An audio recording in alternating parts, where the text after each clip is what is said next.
Hello students, आज के हम अपने इस वीडियो में इकोनॉमी के कुछ इंपॉर्टेंट ऑब्जेक्टिव क्वेश्चंस को डिस्कस करने वाले हैं जो कि क्लास 12th के लिए है। और उम्मीद करूंगी कि ये कुछ इंपॉर्टेंट क्वेश्चन आपको ज़रूर समझ आएंगे। होप कि आप इसको ज़्यादा से ज़्यादा अंडरस्टैंड कर पाएंगे।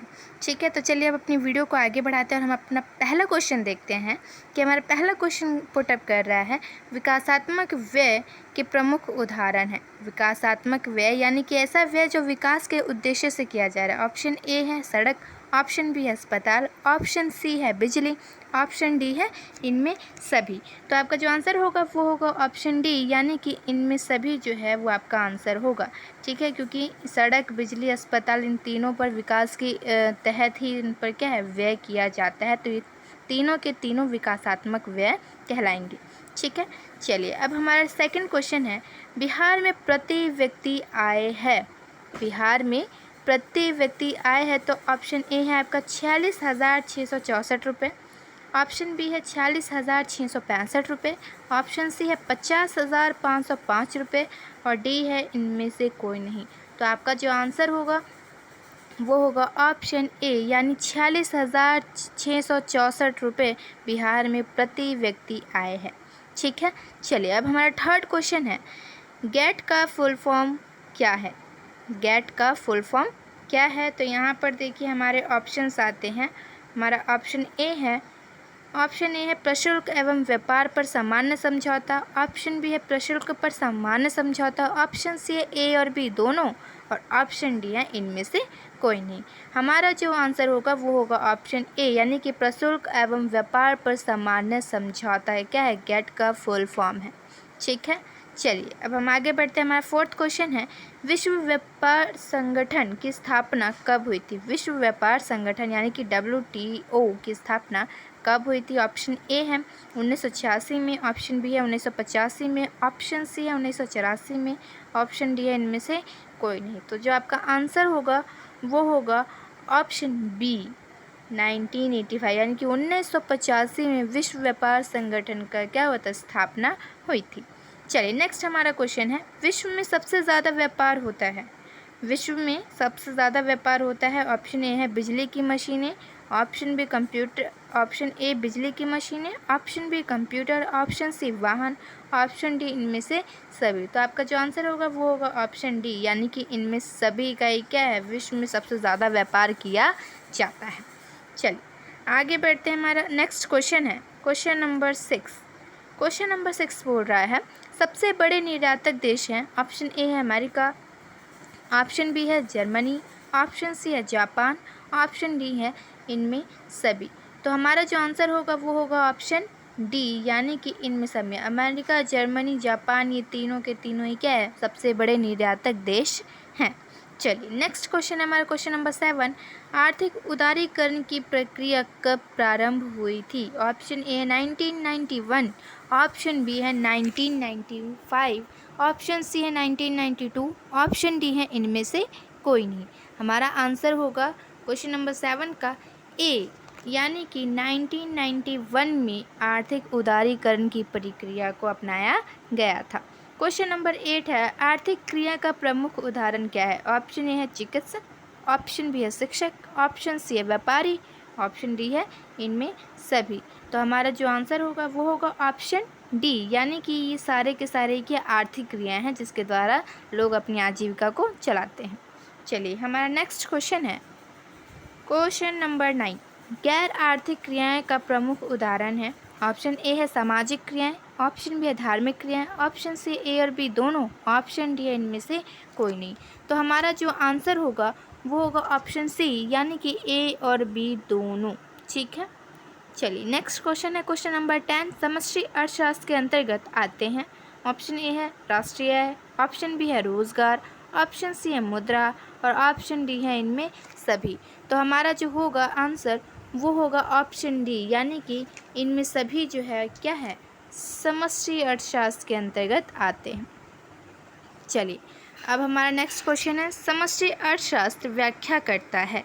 ऑप्शन ए बेरोजगारी की, ऑप्शन बी मुद्रास्फीति की, ऑप्शन सी राजकोषीय नीति की, ऑप्शन डी इनमें सभी। तो जो हमारा आंसर होगा वो होगा ऑप्शन डी, यानी कि इसमें बेरोजगारी, मुद्रास्फीति, राजकोषीय नीति तीनों की व्याख्याएं आपको समष्टि अर्थशास्त्र में पढ़ने के लिए मिलेंगी। ठीक है, नेक्स्ट क्वेश्चन है हमारा क्वेश्चन नंबर 12। क्वेश्चन नंबर 12 कह रहा है कि अर्थशास्त्र के अंतर्गत अध्ययन किया जाता है। अर्थशास्त्र के अंतर्गत अध्ययन किया जाता है। देखिए, ऑप्शन ए है उत्पादन का, ऑप्शन बी है उपभोग का, ऑप्शन सी है विनिमय का, ऑप्शन डी है इनमें सभी। हमारा आंसर होगा ऑफ कोर्स ऑप्शन डी, यानी कि इसमें उत्पादन, उपभोग, विनिमय तीनों का ही क्या है, अर्थशास्त्र के अंतर्गत अध्ययन किया जाता है। आगे देखिए, आगे जो हमारा क्वेश्चन नंबर 13 है वो कहता है आधुनिक अर्थशास्त्र में निम्न नई व्याख्या जुड़ी हैं, वो कौन सी हैं। ऑप्शन ए है राजस्व, ऑप्शन बी है अंतर्राष्ट्रीय व्यापार, ऑप्शन सी है विदेशी विनिमय, ऑप्शन डी है इनमें सभी। तो हमारा जो आंसर होगा वो होगा ऑप्शन डी, यानी कि ये सभी के सभी क्या हैं, नई व्याख्याएं जुड़ी हैं। ठीक है, अब देखिए नेक्स्ट क्वेश्चन है हमारा क्वेश्चन नंबर 14। अर्थशास्त्र का जनक किसे कहा जाता है। Of course option B Adam Smith को। याद रखिएगा, अर्थशास्त्र का जनक किसे कहा जाता है, एडम स्मिथ को। चलिए, अब हमारा नेक्स्ट क्वेश्चन है क्वेश्चन नंबर 15। निम्न में से एडम स्मिथ का कार्यकाल कब था। निम्न में से एडम स्मिथ का कार्यकाल कब था। तो ऑप्शन ए है 1724 से 1790, ऑप्शन बी है 1723 से 1790, ऑप्शन सी है 1722 से 1789, और ऑप्शन डी इनमें से कोई नहीं। तो हमारा जो आंसर होगा वो होगा ऑप्शन बी, यानी कि 1723 से 1790 क्या है, एडम स्मिथ का कार्यकाल था। चलिए, अब जो हमारा नेक्स्ट आता है क्वेश्चन नंबर 16। अर्थशास्त्र अंग्रेजी शब्द का किसका हिंदी रूपांतरण है। ऑप्शन ए है इकोनॉमिक्स का, ऑप्शन बी है इकोनॉमी का, ऑप्शन सी है इकोनॉक का, ऑप्शन डी इनमें से कोई नहीं। तो हमारा जो आंसर होगा वो होगा ऑप्शन ए, यानी कि इकोनॉमिक्स का। ठीक है, चलिए अब देखिए क्वेश्चन नंबर 7। इकोनॉमिक्स शब्द बना है। ऑप्शन ए ग्रीक भाषा से बना है, ऑप्शन बी जर्मनी भाषा से, ऑप्शन सी ए और बी दोनों से, ऑप्शन डी इनमें सभी से। तो हमारा जो आंसर होगा वो होगा ऑप्शन ए, यानी कि ग्रीक भाषा से क्या है, इकोनॉमिक्स शब्द बना है। आगे देखिए क्वेश्चन नंबर 18। इकोनॉमिक शब्द उत्पन्न हुआ है। ऑप्शन ए है इकोनॉमिया से, ऑप्शन बी है इकोनॉमी से, और ऑप्शन सी है ए और बी दोनों से, ऑप्शन डी है इनमें सभी से। तो हमारा जो आंसर होगा वो होगा ऑप्शन ए, यानी कि इकोनॉमिया से। ठीक है, आगे देखिए इकोनॉमिया शब्द बना है। अब इकोनॉमिया शब्द किससे बना है। ऑप्शन ए है ओकोस तथा नोमोस से, ऑप्शन बी है ओकोस तथा मिया से, और ऑप्शन सी है ए तथा बी दोनों से, ऑप्शन डी इनमें से कोई नहीं। तो हमारा आंसर होगा ऑप्शन ए, ओकोस तथा नोमोस से। ठीक है, चलिए अब हमारा क्वेश्चन नंबर 20 है। ओकोस का शाब्दिक अर्थ होता है। ऑप्शन ए है आवास, ऑप्शन बी है उत्पादन, ऑप्शन सी है वितरण, ऑप्शन डी है इनमें सभी। तो हमारा जो आंसर होगा वो होगा ऑप्शन ए, आवास। चलिए अब नेक्स्ट क्वेश्चन हम आगे बढ़ते हैं। 21 हमारा क्वेश्चन नंबर 21 क्या कह रहा है। देखिए, नोमोस का शाब्दिक अर्थ होता है। ऑप्शन ए है आवास, ऑप्शन बी है कानून, ऑप्शन सी है उत्पादन, ऑप्शन डी है इनमें से कोई नहीं। तो हमारा जो आंसर होगा वो होगा ऑप्शन बी, यानी कि कानून। आगे देखिए क्वेश्चन नंबर 22। समष्टि अर्थशास्त्र को आरंभ करने का श्रेय किसे दिया जाता है। ऑप्शन ए है जॉन मैनार्ड किन्स को, ऑप्शन बी है एडम स्मिथ को, ऑप्शन सी है अल्फ्रेड मार्शल को, ऑप्शन डी है इनमें से कोई नहीं। हमारा आंसर होगा option A, John Maynard Keynes. चलिए नेक्स्ट क्वेश्चन, क्वेश्चन नंबर 23। किस दशक में महान मंदी आई हुई थी। ऑप्शन ए है 1929, ऑप्शन बी है 1930, ऑप्शन सी है 1932, ऑप्शन डी है इनमें से कोई नहीं। तो हमारा आंसर जो होगा वो होगा ऑप्शन बी, 1930 में महान मंदी आई हुई थी। कहाँ आई थी, अमेरिका में। चलिए क्वेश्चन नंबर 24। व्यष्टि अर्थशास्त्र के अंतर्गत अध्ययन किया जाता है। ऑप्शन ए है मांग का, ऑप्शन बी है उत्पादन का, ऑप्शन सी है कीमत निर्धारण, और ऑप्शन डी है उपरोक्त सभी। तो हमारा आंसर होगा ऑप्शन डी, उपरोक्त सभी। नेक्स्ट हमारा क्वेश्चन है क्वेश्चन नंबर 25। पूंजीवादी अर्थव्यवस्था निम्न में से किन देशों में है। ऑप्शन ए है अमेरिका में, ऑप्शन बी है ब्रिटेन में, ऑप्शन सी है फ्रांस में, ऑप्शन डी है उपरोक्त सभी में। तो हमारा आंसर होगा ऑप्शन डी, यानी कि इन सभी देशों ने क्या है, पूंजीवादी अर्थव्यवस्था को ही अपनाया हुआ है। ठीक है, अब नेक्स्ट क्वेश्चन है हमारा क्वेश्चन नंबर 26। भारत की अर्थव्यवस्था है, ऑप्शन ए है पूंजीवादी, ऑप्शन बी है समाजवादी, ऑप्शन सी है मिश्रित, ऑप्शन डी इनमें सभी। तो बहुत ईजी क्वेश्चन है। तो भारत की जो हमारी अर्थव्यवस्था है वो क्या है, ऑप्शन सी यानी कि मिश्रित अर्थव्यवस्था है। चलिए क्वेश्चन नंबर 27, खुली अर्थव्यवस्था के प्रमुख देशों का उदाहरण बताइए। यानी खुली अर्थव्यवस्था का मतलब क्या है, जहाँ से आयात निर्यात दोनों होता है। तो यहाँ पर देखिए ऑप्शन ए है हांगकांग, ऑप्शन बी है सिंगापुर, ऑप्शन सी ए और बी दोनों, ऑप्शन डी है इनमें से कोई नहीं।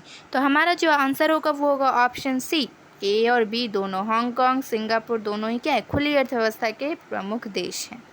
चलिए नेक्स्ट क्वेश्चन है बंद अर्थव्यवस्था, यानी कि जहाँ पर आयात निर्यात नहीं है, निम्न में से कौन से देशों में प्रचलित है। तो ए है दक्षिण कोरिया, बी है उत्तरी कोरिया, सी है हांगकांग और डी है इनमें से कोई नहीं। तो हमारा जो आंसर होगा वो होगा ऑप्शन बी, उत्तरी कोरिया जो है एक बंद अर्थव्यवस्था वाला देश है। चलिए अब हमारा नेक्स्ट क्वेश्चन है क्वेश्चन नंबर 29, अर्थव्यवस्था को कौन क्षेत्रों में बांटा गया है। ऑप्शन है प्राथमिक क्षेत्र, ऑप्शन बी है द्वितीयक क्षेत्र, ऑप्शन सी है तृतीयक क्षेत्र, ऑप्शन डी है इनमें सभी। तो हमारा जो आंसर होगा 29 का वो ऑफकोर्स सबको पता होगा, बहुत इजी क्वेश्चन है, ऑप्शन डी, यानी कि हमारी अर्थव्यवस्था को प्राथमिक द्वितीय और तृतीय क्षेत्रों में बांटा गया है। चलिए अब हमारा क्वेश्चन नंबर 30, प्राथमिक क्षेत्र के अंतर्गत किसे शामिल किया जाता है। ऑप्शन ए है कृषि, ऑप्शन बी है पशुपालन, ऑप्शन सी है खनन और ऑप्शन डी है इनमें सभी। तो हमारा जो आंसर होगा 30 का वो होगा ऑप्शन डी, यानी कि इनमें सभी को क्या है, प्राथमिक क्षेत्र के अंतर्गत रखा गया है। क्वेश्चन नंबर 31, द्वितीयक क्षेत्र में किसे शामिल किया गया है। तो ऑप्शन ए है हमारा निर्माण, ऑप्शन बी है विनिर्माण, ऑप्शन सी है विद्युत और ऑप्शन डी है इनमें सभी। तो हमारा जो आंसर होगा वो होगा ऑप्शन डी, यानी कि इनमें सभी को क्या है, द्वितीयक क्षेत्र में रखा गया है। विनिर्माण क्षेत्र के प्रमुख उदाहरण हैं, ऑप्शन ए है कपड़ा, ऑप्शन बी है ब्रेड, ऑप्शन सी ए और बी दोनों और ऑप्शन डी है इनमें से क्या है, इनमें सभी। तो हमारा जो आंसर होगा 32 का वो होगा ऑप्शन सी, यानी कि ए और बी दोनों। चलिए अब हमारा नेक्स्ट क्वेश्चन है क्वेश्चन 33। देखिए निर्माण क्षेत्र में प्रमुख रूप से शामिल है, निर्माण क्षेत्र में प्रमुख रूप से शामिल है, ऑप्शन ए है स्थायी परिसंपत्ति, ऑप्शन बी है भवन, ऑप्शन सी ए और बी दोनों, ऑप्शन डी है इनमें सभी। तो हमारा जो आंसर होगा वो होगा ऑप्शन सी, यानी कि ए और बी दोनों जो हैं वो क्या है, निर्माण क्षेत्रों के प्रमुख रूप से शामिल है। ठीक है, चलिए अब हमारा क्वेश्चन नंबर 34, विद्युत क्षेत्र में कौन सा कार्य किए जाते हैं। ऑप्शन ए है गैस, ऑप्शन बी है जलापूर्ति, ऑप्शन सी ए और बी दोनों और ऑप्शन डी है इनमें सभी। तो हमारा जो आंसर होगा वो होगा ऑप्शन सी, ए और बी दोनों। चलिए अब क्वेश्चन नंबर 35, तृतीयक क्षेत्र या सेवा क्षेत्र के अंतर्गत शामिल किया जाता है, ए परिवहन एवं संचार को, बी बीमा को, सी व्यापार और डी है हमारा इनमें सभी। तो हमारा जो आंसर होगा वो होगा ऑप्शन डी, यानी इनमें सभी को ही क्या है, तृतीयक क्षेत्र या सेवा क्षेत्र में शामिल किया गया है। चलिए नेक्स्ट हमारा क्वेश्चन है क्वेश्चन नंबर 36। क्वेश्चन नंबर 36 में क्या है, सेवा क्षेत्र में इन्हें भी शामिल किया जाता है, किन्हें। ऑप्शन ए है बैंकिंग, ऑप्शन बी है भंडारण, ऑप्शन सी है सामुदायिक सेवाएं, ऑप्शन डी है इनमें सभी। तो जाहिर सी बात है इसमें भी हमारा ऑप्शन डी आएगा, क्योंकि ये सारे के सारे क्या हैं, सेवा क्षेत्र हैं, यानी ये सेवाएं हैं। ठीक है, चलिए क्वेश्चन नंबर 37, अर्थव्यवस्था के अन्य क्षेत्र कौन से हैं। तो ऑप्शन ए है चतुर्धातुक क्षेत्र और ऑप्शन बी है पंचसंख्यक क्षेत्र, ऑप्शन सी है ए और बी दोनों, ऑप्शन डी है इनमें सभी। तो हमारा जो आंसर होगा वो होगा ऑप्शन डी, यानी कि ये सारे ही क्या हैं, अर्थव्यवस्था के अन्य क्षेत्रों में काउंटिंग में आते हैं। क्वेश्चन नंबर 38, अर्थव्यवस्था के चतुर्धातुक क्षेत्र में किसे शामिल किया जाता है। ऑप्शन ए है सरकार, ऑप्शन बी है पुस्तकालय, ऑप्शन सी है शिक्षा एवं सूचना प्रौद्योगिकी और ऑप्शन डी है इनमें सभी। तो हमारा जो आंसर होगा वो होगा ऑप्शन डी, इनमें सभी को क्या है, अर्थव्यवस्था के चतुर्धातुक क्षेत्र में शामिल किया गया है। आगे देखिए आगे हमारा क्वेश्चन नंबर 39 है, पंच संख्या क्षेत्र में किसे शामिल किया जाता है? ऑप्शन ए विश्वविद्यालय, option B media, option C विज्ञान, ऑप्शन डी इनमें सभी। तो हमारा जो आंसर होगा वो होगा ऑप्शन डी, इनमें सभी को क्या है पंच संख्यक क्षेत्र में शामिल किया जाता है। चलिए क्वेश्चन नंबर 40, भारत की अर्थव्यवस्था को किस श्रेणी में रखा गया है? ऑप्शन ए है विकसित, ऑप्शन बी है हमारा विकासशील, ऑप्शन सी है विकासोन्मुख और ऑप्शन डी है इनमें से कोई नहीं। तो हमारा आंसर होगा विकासशील, यानी कि अभी हमारा भारत विकास करने में लगा हुआ है, प्रोसेस चालू है। क्वेश्चन नंबर 41, भारतीय अर्थव्यवस्था में विकासशील अर्थव्यवस्था के कौन से लक्षण पाए जाते हैं? हमारा ऑप्शन है, देखिए ऑप्शन ए है हमारा प्रति व्यक्ति आय का निम्न होना, ऑप्शन बी है जनसंख्या का बढ़ता प्रभाव, ऑप्शन डी है अर्थव्यवस्था के प्राथमिक क्षेत्र में संलग्न होना और ऑप्शन डी है इनमें सभी। हमारा जो आंसर आएगा वो होगा ऑप्शन डी, यानी कि इनमें सभी ही आपका जो होगा आंसर है। क्वेश्चन नंबर 42, क्षेत्रफल की दृष्टि से भारत का विश्व में कौन सा स्थान प्राप्त है? ऑप्शन ए है 8, option B 7, option C 5, option D इनमें से कोई नहीं। तो हमारा जो आंसर होगा वो होगा ऑप्शन बी, यानी कि 7वां स्थान क्या है? क्षेत्रफल की दृष्टि से भारत को विश्व में 7वां स्थान प्राप्त है। ठीक है, चलिए क्वेश्चन नंबर 43 क्या कह रहा है यहाँ पे? भारत के सकल घरेलू उत्पाद के सबसे ज़्यादा योगदान किस क्षेत्र की होती है? ठीक, चलिए ऑप्शन ए है प्राथमिक क्षेत्र की, ऑप्शन बी है द्वितीयक क्षेत्र, ऑप्शन सी तृतीयक क्षेत्र, ऑप्शन डी है इनमें सभी। तो हमारा जो आंसर आएगा वो होगा ऑप्शन सी, यानी कि तृतीय क्षेत्र की सबसे ज़्यादा योगदान क्या है? सकल घरेलू यानी जीडीपी में पाई जाती है। आगे देखिए, आगे हमारा क्वेश्चन है, मिश्रित अर्थव्यवस्था क्या है? ऑप्शन ए निजी क्षेत्र पर विशेष बल, ऑप्शन बी सार्वजनिक एवं निजी क्षेत्र में प्रतिस्पर्धा, ऑप्शन सी है सार्वजनिक एवं निजी क्षेत्र का सह-अस्तित्व, ऑप्शन डी इनमें से कोई नहीं। तो जाहिर सी बात है, हम जानते हैं क्या कि मिश्रित अर्थव्यवस्था में निजी और सार्वजनिक दोनों का सह-अस्तित्व, यानी कि दोनों का मिश्रित रूप चलता है। तो ये हमारा ऑप्शन सी होगा आंसर, सार्वजनिक एवं निजी क्षेत्र का सह-अस्तित्व। नेक्स्ट हमारा क्वेश्चन है क्वेश्चन नंबर 45। क्वेश्चन नंबर 45 में देखिए क्या है, बंद अर्थव्यवस्था से क्या समझते हैं? तो ए निर्यात बंद, बी आयात बंद, सी आयात माइनस निर्यात बंद और डी इनमें से कोई नहीं। तो हमारा आंसर जो होगा वो होगा ऑप्शन बी, यानी कि आयात बंद।